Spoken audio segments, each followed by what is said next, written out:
Sup you beautiful people. Hope you've had a fantastic day. Welcome back to another new episode of What If Naruto was taken by Yoda and trained to become a Jedi Knight. If you guys enjoy this what if, comment down below and let me know. And go ahead and check out other what ifs in the channel after watching this video. Don't forget to subscribe and leave a like, and also share this video with your friends. So now let's start this video. Promotion Party. Jedi Temple, 1 day later, 8 days after Bestine. The Battle of Bestine was a long and hard-fought battle, one that revealed new enemies, formidable opponents, and shed light on the true length of the war. It would not be an easy war or a short war as proven by the Separatists' competent leadership. The great burden that had been placed on the galactic peacekeepers known as the Jedi had already dwindled down their numbers greatly. The greatest number of casualties had been those with the rank of knight, but a few masters in the order had also fallen victim to the growing conflict.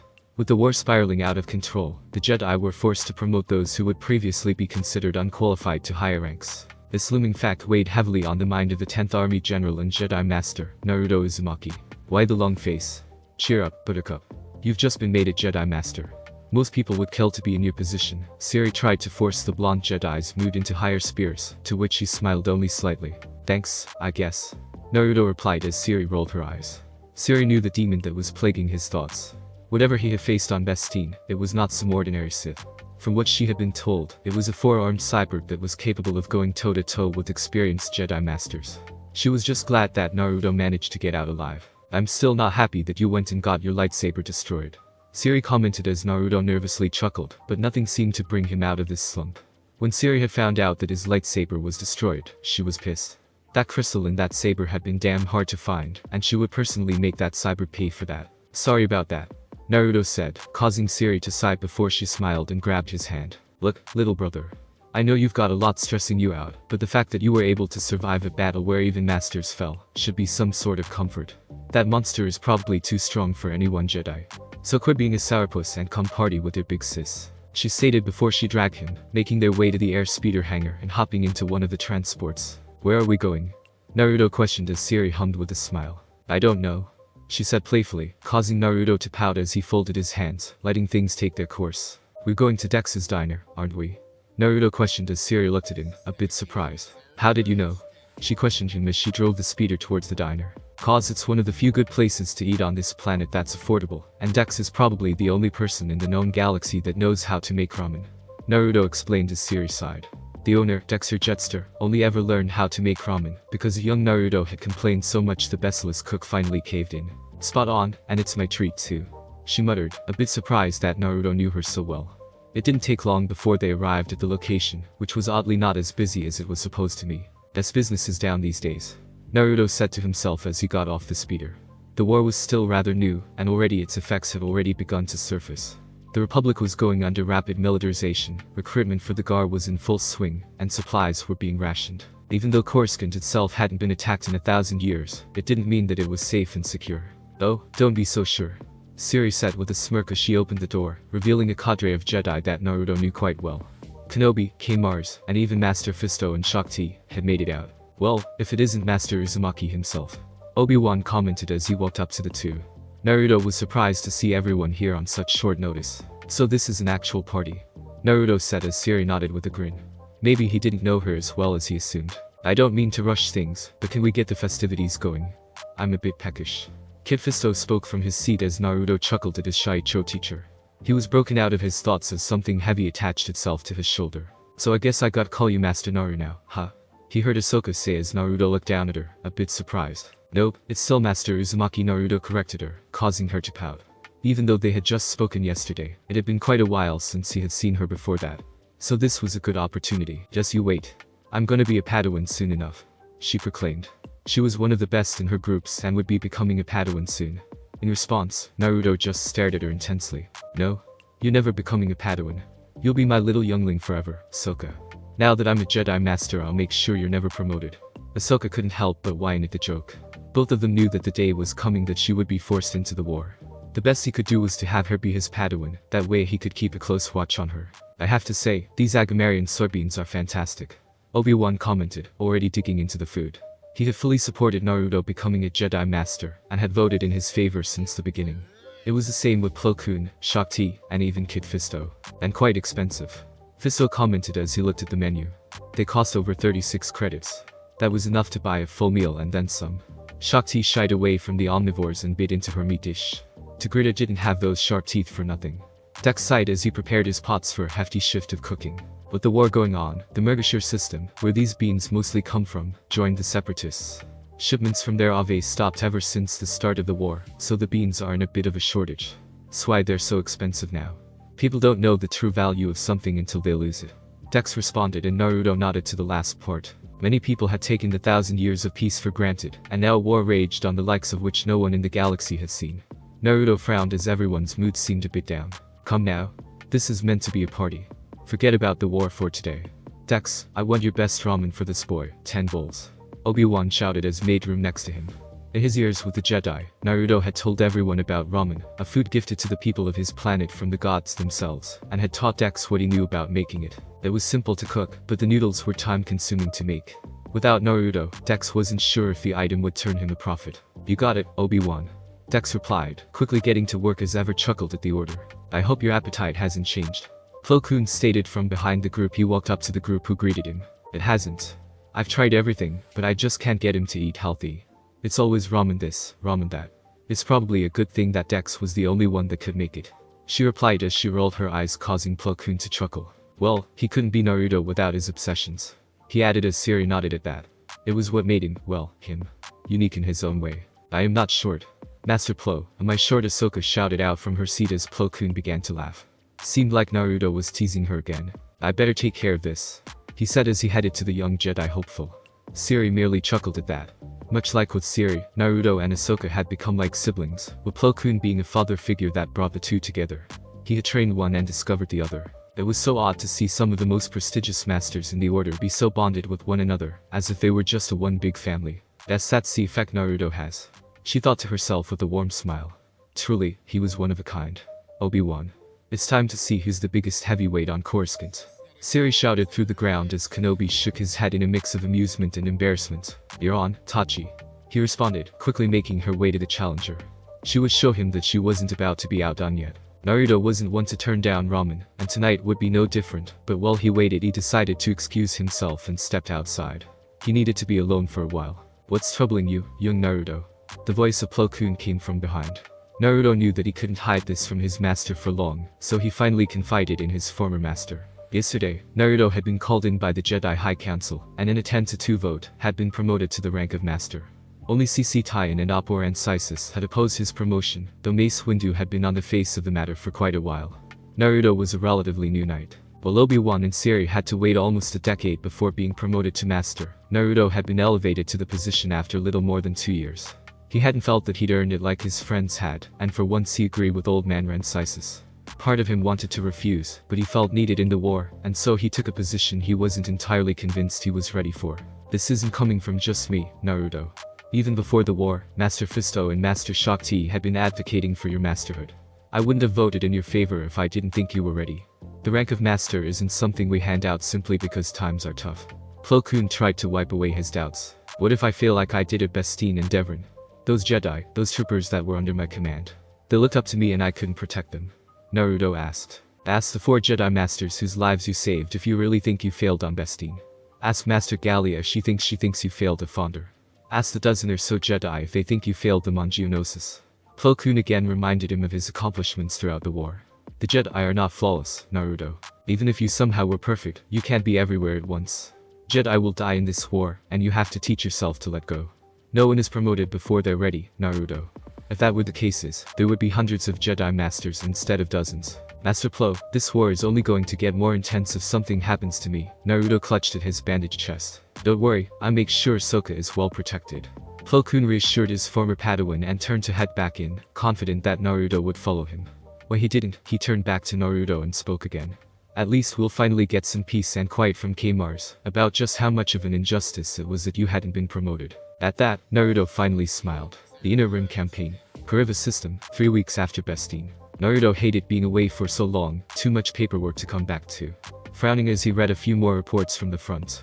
After the defeat at Bestine, the separatist forces had been forced to go on the defensive in the war's southern theater, to protect the valuable industries and strategic positions there, which meant that the few Inner Rim worlds that supported them in the area had been abandoned by them, and were thus defenseless. With their droid fleets retreating deeper into Sith territory, the Chancellor saw fit to bring these separatists supporting system back into the Republic. As such, he delegated 3 sector armies to carry out a range of sieges what would later be known to the press and public as the Inner Rim Liberation. Darth Sidious had pulled some strings to get the 10th Army drawn to the southern front once again, hoping that these military campaigns against undefended worlds would cause Naruto's popularity to plummet. However, once the Republic reached the corporate alliance world of Kariva, there was a slight problem. "Sir, they're refusing to surrender," Fox reported as Naruto's side as he set the data pad down.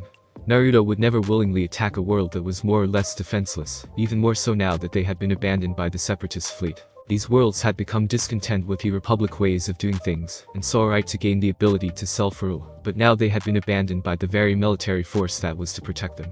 And bringing them back into the Republic without a show of force would only cause problems later on. In a roundabout way, the Separatist retreat had put Naruto in quite a predicament. If he invaded, he would be seen as a ruthless conqueror. If he occupied, there would likely be a large political and military resistance. What do we do? Siri questioned as Naruto leaned into the chair, in deep thought as everyone looked to him for a solution. Master Adi Gallia, general of the 5th Army, calmly observed the Jedi Master she had tutored in politics. By spending so much time with Siri and by extension her, it was inevitable that he would pick up on things and eventually develop a knack for politics himself like Siri had. She was proud of the fine young man Naruto was becoming. His concern for the people, even if they were the supposed enemies, truly was a testament for the goodwill in his heart. He's become a true Jedi, she thought with a smile. At the start of the war she thought he was unprepared for the rank of master, but after Fondor she had proposed the 3rd vote for his promotion herself. In the vote 2 weeks ago, she had also voted for him to become a Jedi Master, and she was certain she would never regret it. King and Fox merely stood next to one another, standing at attention amidst all the high-ranking officers and generals. Fox knew that Naruto's philosophy would come into conflict with this short campaign, while King was slightly confused at Naruto's hesitation on such a matter. Conquering these worlds would be quick and easy.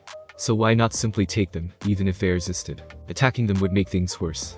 It would only serve as more propaganda material for the Separatists to use against us. Just think, Republic Army attacks defenseless worlds. That would push so many neutral worlds into the arms of the Separatists, it would make the Chancellor's head spin. It would also increase support to ultranationalist parties on various planets. Aside from the fact that this whole campaign is pointless, it'll only result in more public discontent for the Republic and a waste of military resources, not to mention the casualties. Naruto explained as he sighed once more. He could not send in his forces, it risked too many civilian casualties for little gain. But sir, we have our orders from the Chancellor himself, King argued. If one of Naruto's concerns was clone casualties, then he would make sure that such a concern was unfounded. There were soldiers in a war, casualties were to be expected. Naruto raised his eyebrow as he folded his arms. I was mostly talking about civilian casualties, but I'm not enthusiastic about your lack of concern for your lives. You are more than throwaway soldiers. You are a living, breathing being, the same as I. Your right to life is no less important than another's. I will not send your brothers into a pointless battle that will lead to unnecessary deaths. Naruto explained as King was slightly taken back as Fox chuckled at his reaction. Don't try to change his mind, trust me, he's taken plenty of grazing shots to save a few clones. Fox said with a chuckle as King simply looked at the chuckling clone. That may be, but we are clones sir, we are meant to be expendable, King stated. While he admired Naruto's tactical unpredictability and his conduct on the field, he could not allow the blonde Jedi's philosophy to get in the way of an easy victory. Just because you're meant to be something does not mean you are destined to be it, Naruto responded, remembering the days in Konoha when he thought he was meant to be the next Hokage. His words hit deep and left King speechless. As much as I would love for you to debate philosophy, we still have a problem, Master Gallia stated as everyone refocused on the problem at hand. We could try to negotiate with the threat of force, Naruto reasoned as Fox shook his head. I don't think that would do much good sir. The Inner Rim worlds that support the Separatists have formed a loose alliance. Our reports indicate that they are reactivating all planetary defense warships, and have begun to reinforce the various outposts across the planet, and have instituted military conscription. I don't think they want to negotiate, they're getting ready for a fight to the death, Fox stated as Naruto took in a deep breath. He hated this whole thing. People were going to die, people he and Master Gallia knew from prior to the war. There are many people on these worlds that I considered friends I made on my missions. I still consider them friends too. They're good people who only want what is best for their own. Now, I'm forced to occupy their homes and sack their property, Naruto explained. It left a bad taste in his mouth to fight against them. Then maybe we could attack their smaller military installations as a deterrent to their resistance, Siri offered as Ross finally spoke up, shaking his head. That will take too long. We don't know every single military asset, nor do we have time, Ross countered as Siri narrowed her eyes. I wasn't asking you, she stated as Ross rolled his eyes. Naruto sighed at the two's glare off. Enough. I wouldn't have a war in my quarters. Fox, I want you to send out scouts to key military assets. We will try limited intervention of strictly military assets, at first. Try to neutralize their key resistance and try to end this with minimal casualties. Once their most militant supporters have been dealt with, we can hopefully occupy the planet needing to leave half a corps as a garrison. Naruto ordered as he finally ended the discussion. He would see how this all played out, and hoped it didn't end in him sending in the full might of the 10th Army. I hate you. Tilo's system, 2 weeks after Bestine. Siri grunted as she dodged some incoming fire from a few droid fighters.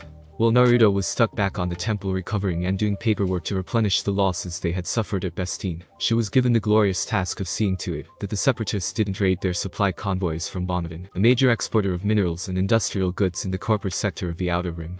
In other words, she was stuck patrolling separatist-controlled space. I wish I hadn't wished for some action, she muttered as she downed 2 droid fighters, but was still being chased by vulture droid fighters. Flash, a little help here, she requested for backup from her clone comrade. Sorry General, but I have my hands full as it is, Flash responded as he too was being chased by droid fighters. It was just another patrol mission, but it went south as a droid fleet had ambushed them. Great. Where's Pablo Jill when you need him?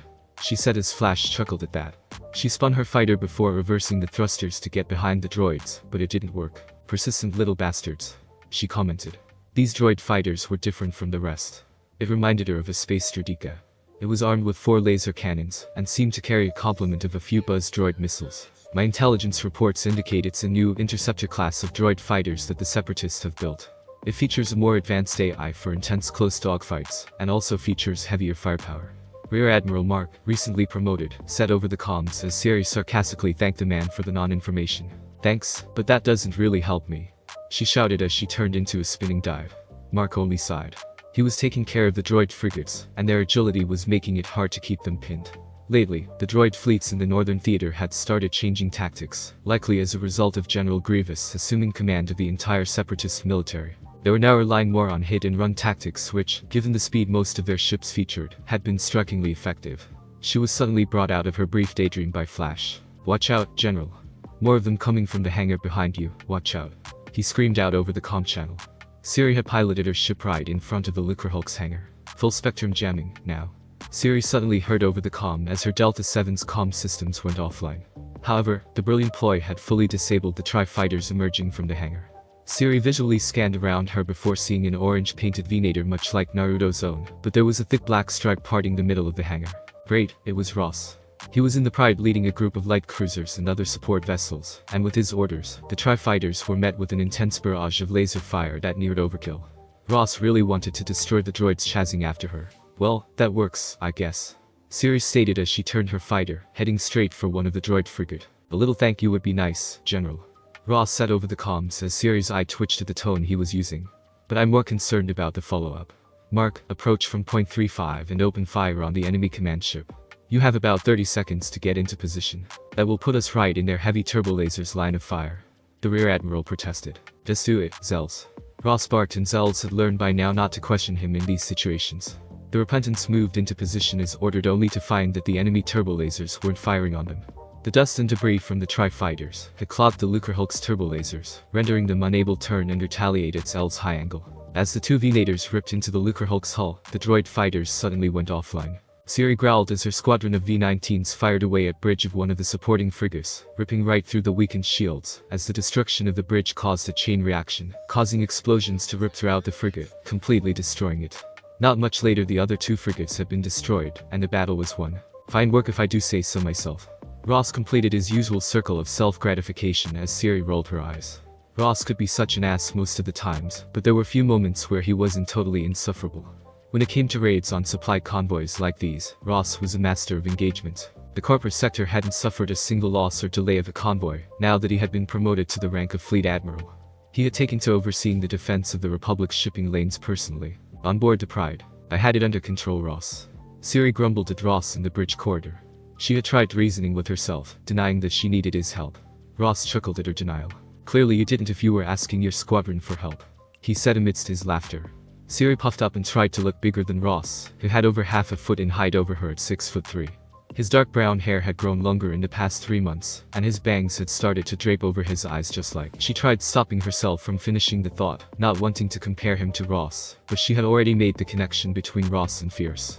They did indeed look similar to one another, and Ross's drive to excel reminded her greatly of her overachieving former Padawan. If Ross was a decade and a half younger, had a gold streak in his bangs, and had both of his eyes, the two could be rather good-looking identical twins. Her thoughts then turned sour when she compared the two further. Fierce was not prideful or overconfident, nor was he boastful like Ross. The two had their similarities, but wasn't everyone alike to another in some way? Besides, if they were alike, then Ross. Again she tried stopping herself, but she had already done it. She hated herself for making that comparison, but instead she directed her rage outwards, and her face contorted into a fierce scowl. "I hate you."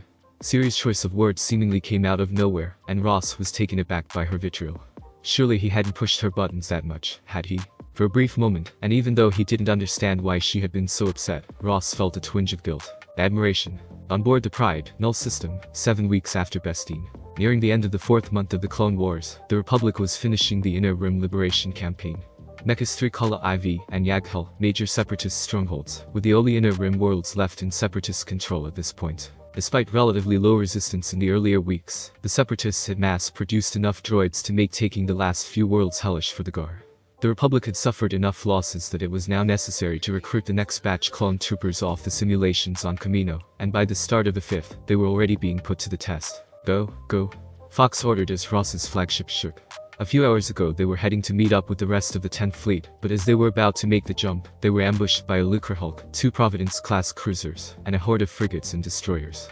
Currently, Fox and the platoon were trapped defending one of the hallways of the Venator, as the droids were boarding the ship. "There's too many of them." One of the new clones shouted out as he was pinned underneath a legless but functioning B-2, fighting for his life in close quarters with his DC-17 hand blaster. Fox cursed under his breath. The Shinies, as they had been dubbed for their unscuffed armor, had no real battle experience outside of the simulations, and their casualty rates were far too high for his liking. Even Ross seemed alarmed by the high rate in which they perished. "I've got you covered." He heard Siri, who jumped above the new clone trooper, deflecting the incoming fire before he charged forward, easily cutting down the droids in the hallway. The recruit was quite impressed with his general's abilities as Siri moved forward. "Move it, trooper." Fox broke him out of his trance with a quick tug on the back of his breastplate. "Right." The clone obeyed, following the Fox as they and a group of clones headed to the main hangar where the droids had taken hold. "What's your name, Shiny?" Fox questioned as the clone looked at him, confused. "Shiny, sir." The clone questioned as Fox nodded as they kept on running. "Your armor is new and shiny, meaning you're fresh off of Kamino. So, what's your name?" Fox questioned once more as the shiny clone was still left confused. "My clone designation is CT-77021. I'm the sergeant of 7th Squad," the clone stated as Fox shook his head. "That's not a name." Fox stated as CT-77021 looked even more confused at that. What was that supposed to mean? "How did you get your name, sir?" CT-77021 questioned as he quickly leaned back as a blaster bowl passed him. He grabbed Fox and pulled the both of them into cover. "You've either got a good head on your shoulders or you're just very lucky." Fox replied as he returned fire blindly, as CT-77021 nodded slightly before he tried to move from the cover to advance. He was sure he was going to make it when he felt a series of sharp stings in his sides, as he crumpled to the floor in a heap. His grunted in pain as he lay there. "This is it, eh? It hasn't even been a week and I'm already done for." He thought as he had already accepted his fate. The droids would advance and find himself wounded and finish him off, and he would be replaced by another clone. Covering fire. He heard the voice of his commander as he was grabbed from the back of his armor and pulled into cover. He looked up and saw that it was indeed the general. "You're a lucky one, aren't you?" Naruto questioned with a chuckle as he looked over the wounded trooper. "Your wounds are minor, you should be still good to fight. What's your name?" Naruto questioned as CT-77021 nodded to himself. "CT-7717, Sergeant of 7th Squad." He answered, but Naruto shook his head. "No, your name is 7. Naruto stated as the newly named 7 looked at him, a bit confused and happy. "7, sir?" He questioned as Naruto nodded before he looked up from the cover before ducking back down, as blaster fire flew above his head. "You're lucky to be alive, trooper, given that you were hit by a B-2's first blaster. Non-vital areas, thankfully. You've got 3 7s in your designation, and you're the Sergeant of Squad 7. I'm definitely calling you 7, since 7 is a lucky number." Naruto explained as 7 slowly nodded. "Right?" he said simply before Naruto nodded. "Well then, let's show these bastards how it's done." Naruto shouted as he jumped over his cover, charging into the fray with his new icy blue blade. "You okay, trooper?" Fox questioned as he pushed up with a bunch of clones, firing away at the droids with his dual blasters. 7. 7 stated as Fox raised an eyebrow. What? Fox questioned as he fired downrange. My name is 7. 7 answered as Fox blinked before it dawned on him and chuckled slightly. 7, eh? The general sure comes up with creative names. Fox. Sir? 7 questioned as Fox ducked back down. 7. The general gave me my name. Said that if you finagle 4010 a bit you can make it spell Fox. He's done that plenty of times in the past. You've joined quite the elite club by being named by him. Fox stated, causing 7 to look a bit surprised. Really? 7 questioned. The most he had heard about the Republic officers back in Camino was that they weren't terribly concerned for clone casualties. No, not really. He named damn near half of the 497th. You couldn't see it behind his helmet, but 7's face fell. But he even saved your life. You'll find that he tends to do that a lot. So you've got a name, Dan. He saved your life. That means you're officially one of us, now. He saved me, a single clone, on the first battle of the war. He's put himself in danger to save many of our brothers' lives when he should have left them to die for the combat advantage. Fox stated before he too vaulted over the cover, charging into the droids to assist Naruto, leaving 7 to think of what he had just been told. A Jedi that truly cares about us. He thought as he strengthened his resolve. Yes, he would fight for someone like him, for someone who cared for his brothers. To the very end. 7 said to himself, ready to even follow Naruto into the depths of a black hole if he had to. Today he was a shiny, but after this battle he would be vowed to become a soldier worthy of a leader like the general. Fox broke him out of his enthusiastic trance. Hey 7. Camino to 7. This ship is about to go down, rookie, so unless you plan on making Null your permanent residence, you might want to get to an escape pod. Commander Fox had never seen anyone haul ass faster in his whole life. Bases and battalions. The Republic had developed a new military strategy, the 1-4-16-64 plan, which split up the core of a sector army into smaller and smaller parts. One core of each army would remain intact for major campaigns, while another would be separated into its legion components and conduct mid-sized operations. The next corps would be subdivided into 16 regiments to conduct the small-scale operations. This had increased the demand for Padawans to become Jedi commanders, leading to more and more younglings being promoted too early and forced into the conflict, much to Naruto's chagrin.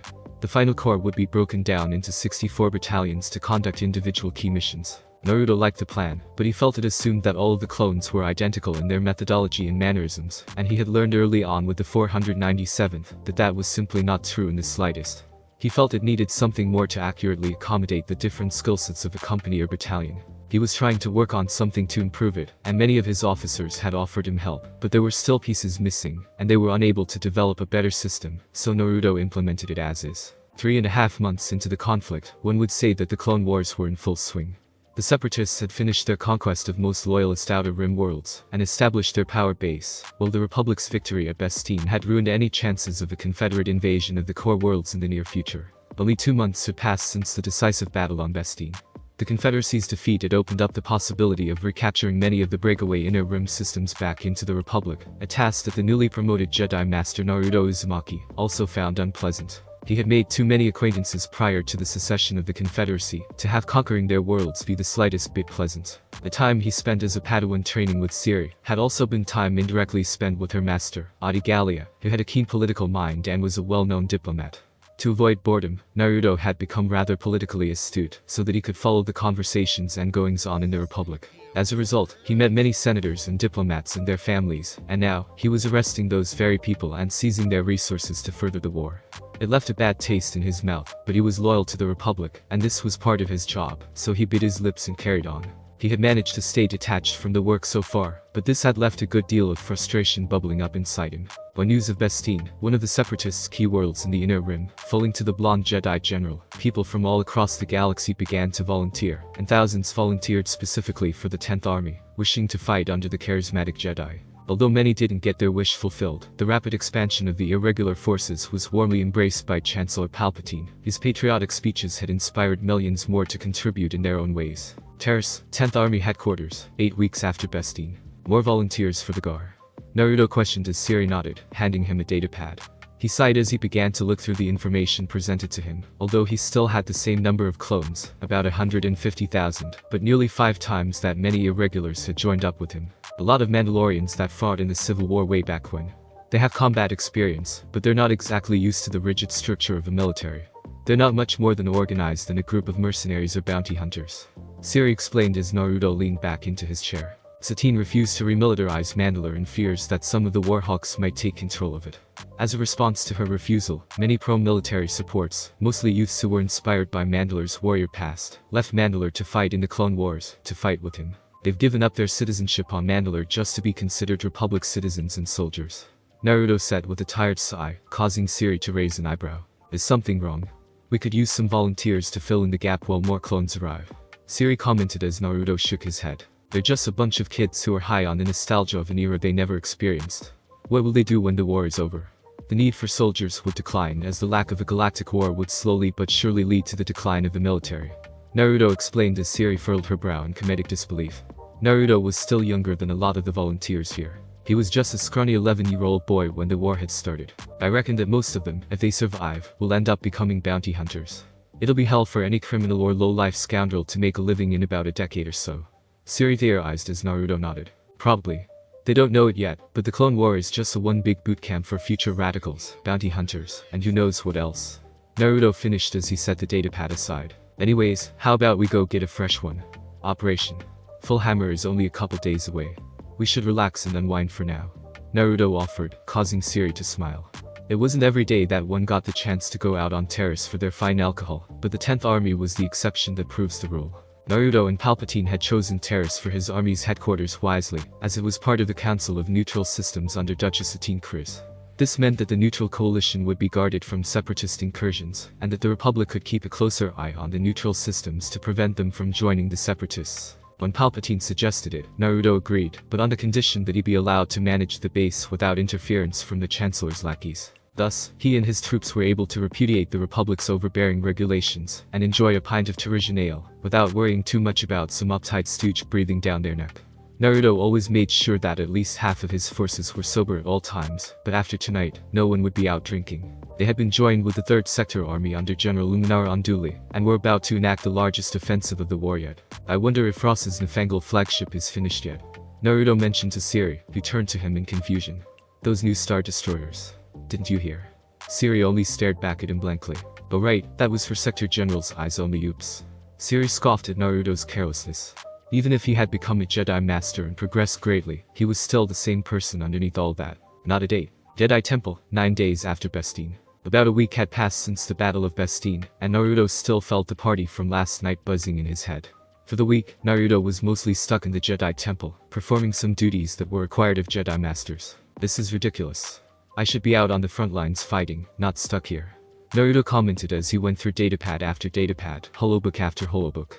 He never reading the things except when it came to lightsaber combat, but knew that he would have to do it. So, here he was in the Jedi Library, while Siri was off fighting under Ross's command. Yes, that thought terrifies him just as much as you would think. I see you're working hard. He turned to find Ayla Sakura leaning on one of the shelves. Naruto rolled his eyes at that as he picked up another one. Oh, very funny. He responded as Ayla chuckled at that. Need any help?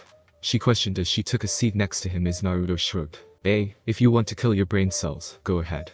Naruto answered, handing her a datapad. Taking hold of it, she went over the information. History? Really? She questioned as Naruto nodded. Yup, learning about some old fossils, older than the Rusin Reformation. I know all about Lord Hoth because he was such a cool guy, but... Naruto stated as Ayla nodded at that as she read more. You're right, this information dates back to the time of the new Sith Wars. Ayla agreed. Why in the name of the Force was he supposed to learn about that? It started over 2,000 years ago. Something about learning to not repeating history or seeing the effects of the old eras. I don't know, Master Yoda is cryptic as usual. I think he just wants to figure out how the Sith survived for 1,000 years without anyone knowing. Naruto said as Ayla nodded at that. Master Yoda mostly spoke in riddles and such. Anyways, just mark down any important and key events for me to go over later. It'll cut down on my workload quite a bit. Naruto instructed her as she nodded and began to got to it. The two spent a few hours together, going through datapad after datapad before Naruto was finally fed up. Okay, you know what? I'm so done. Naruto proclaimed as Ayla blinked at the sudden outburst. She was about to respond, but saw Naruto's slight smirk as he seemed to remember something. You know, you still owe me. Naruto's smirk widened as he probed his memories for any way to get out of this. For what? She questioned a little raucously, wondering what he could possibly be talking about. For saving your blue ass back on Bestine. You said you'd let me take you out for a drink. He reminded her. Oh that. So what do you say we get out of here and go get some grub and a good drink or two? Naruto propositioned. Perhaps it was his charm, her sense of gratitude, his imminent unrelenting persistence if she refused, or her own nature as a Twi'lek that prevented her from refusing offers of food, but Ayla replied with a nod. Then it's a date, Naruto said with a fox-like grin as Ayla almost tripped as she blushed madly. What? She questioned him. You heard me, a date, Naruto said once more. It's not a date. She raised her voice in turn as the two walked to one of the speeders located in the temple. Oh come on. Loosen up a bit. It'll probably not be as boring as being stuck in that library, Naruto said as she blushed. She was raised in the Jedi Temple for most of her life, with the Jedi Code ingrained into her mind. The idea of going out on a date was quite foreign to her. She had casual encounters in the past, as did all Jedi, but dating was rather strictly forbidden. You're blushing, Ayla, Naruto said cheekily as she punched him in the gut a bit too hard. My ribs. Naruto moaned in pain as he pulled himself from the wall. If he had known that she could punch that hard, then he wouldn't have teased her that much. No, I'm not, she denied, trying to hide the magenta flush in her cheeks, but she failed miserably. So it's not a date? Naruto questioned her. Ayla, still blushing, huffed. No. Jedi don't date, especially not Jedi Masters, she replied, causing Naruto to chuckle at her reaction. At least I might get a good tease out of it, he thought as the two resumed their walk to the hangar bay. Okay, not a date, he mentioned for what she presumed was the last time as the two of them entered the airspeeder. Coruscant, level 2683. Although she would probably prefer to be anywhere else, she at least got to choose their destination, a little hall in the wall club on the lower levels she frequented, that had food to die for. Jedi aren't supposed to drink, you know. Naruto again tried to tease her. You know as well as I do, if not better, that no one actually follows that rule. Ayla smiled as she leapt out of the airspeeder. Jedi were supposed to always maintain clear judgment, and alcohol inebriated the mind. Well, it wouldn't get you expelled from the order. Jedi were expected to not drink recreationally. Perhaps a few of the older and stricter masters followed this rule wholeheartedly, but most knights and Padawans of age were known to have the occasional drink or two, and tonight was no follower, and they approached the entrance. As he walked into the smoky and dimly lit bar, Naruto quickly recognized that a good deal of the patrons here were Twi'lek men. Perhaps the place made Ayla feel at home, perhaps she had made friends her, or maybe she just really liked the food. Naruto didn't know, but what he did know was that he saw a young green-skinned Twi'lek girl in provocative clothing was dancing on a stage. Ayla had just brought him into a gentleman's club. A club that she admitted to him earlier that she frequented. This new revelation made Naruto's jaw drop, and he wasn't able to pick it up until after the food he'd ordered arrived. Now it was Ayla's turn to laugh, her giggles finally breaking Naruto's out of his stupor. So why is it that you chose this place of all the clubs on Coruscant? Naruto asked.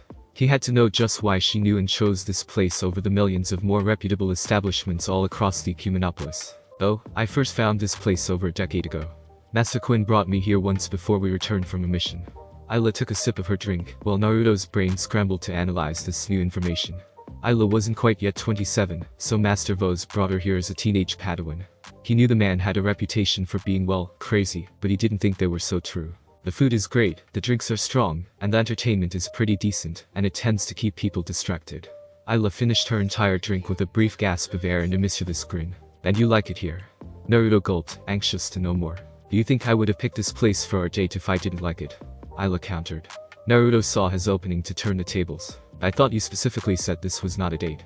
He flashed a fox-like grin at his victory, but it was a victory short-lived when Ayla rested her pink upper lip on the tip of her straw. You're right, it's not. Damn, I was thinking we could go back to your room. Naruto was completely taken aback. Ayla had always been so confident and serious. It looked like Master Vos had passed along more than just a few of his eccentric traits. I can't believe I've never seen you like this. Are you always this way when I'm not around? Naruto asked incredulously. Not exactly. I'm usually only myself when I'm outside the temple and alone, or with Master Quinn. Dealing with the stress of being a Jedi and now general all the time is exhausting, so sometimes it's nice to just take a moment and not worry about it so much. Ayla half smiled at him. So you decided to take me to a strip club?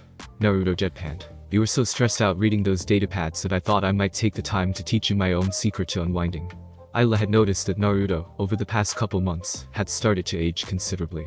His brow had wrinkled, and his eyes had begun to sag from the lack of sleep. The war had taken its toll on everyone, and despite the front he put up, Naruto was probably one of the more worse off about it. Well, thanks, I guess. Naruto tried and failed to avoid stumbling over his words. You guess, huh? So now it seems that you owe me one, Naru. Ayla asked as she stood up from her seat. Ah damn it, Ahsoka. I guess you're right. So what do I owe you? Naruto asked her as he leaned back in his chair, arms folded behind his head. His attention was drawn to the now topless dancer on stage.